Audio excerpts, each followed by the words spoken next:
Growing up, I started gardening, I guess. I would grow herbs and things to cook with. I loved cooking. But a lot of the time I was actually outside with my dad. He loves his lawn, and that's where I started doing a lot of like the yard work. So I was always into it, working with my hands, just being outside. And then in school, I started with exercise science, which I really enjoyed, but as I was in it, it wasn't for me, and I took a horticulture class. One of my roommates was in horticulture, and I was like, all right, this is it. Like, this is what I want to do. And from there, it just took off. I started taking all these other electives and switched my majors, and yeah, so that's how I got into plants, I guess.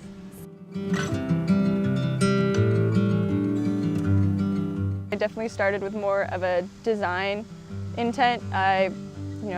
Studio classes and a lot of time drawing things out and thinking of the design aspect until I had an internship at the Horticulture Garden on Tech's campus, and I realized I really loved public horticulture. There's a lot to do. Getting to work with people and kind of sharing my love of plants with them of all different ages, it really clicked. So that's a complete shift from doing design on a residential scale to, landscape and maintenance, but in a public horticulture sense where there's a huge educational component. And I realized that's really what I love about horticulture, is being able to share it with more people.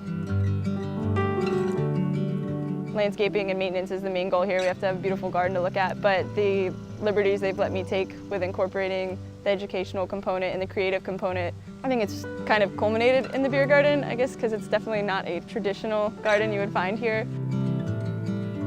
When the hops were first ready to harvest, I was talking with the brewers, and they came out here, and then just the craziness of them being ready to harvest and then getting them into a beer. It was kind of like text them and be like, hey, I think tomorrow's harvest day, and they start getting a beer ready, and then I start coming out here picking them one by one, because normally you would cut the vine down and just strip it of all the hops, but since it's a display, we want to keep them up and something to look at, so it's just one by one picking off each cone. And it's just funny getting my team out here. I had people that I work with, they're not working in the beer garden, but they were really excited to help with the project. So it was this frantic, just like horticulturalist party, descending upon the hops, picking them, trying to do it as fast as possible. The longer they're in the sun and the heat, the quality goes down. So it was just this race to get them into the cooler and then get them to the beer that was brewing at O'Connor's.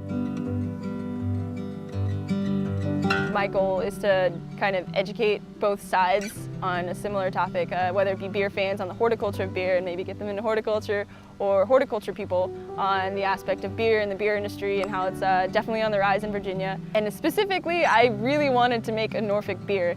I wanted Norfolk grown hops, we use Norfolk water, wild harvest yeast out in the garden, Norfolk grains that we've grown here on site. So that was kind of the tangible goal I wanted, but really I just loved sharing my passion for horticulture and beer with anyone who will listen, and I thought this is a great way to get people out here. I want people to come to the garden and experience a new side to horticulture. I would love more beer events out here, just a place where someone can come relax.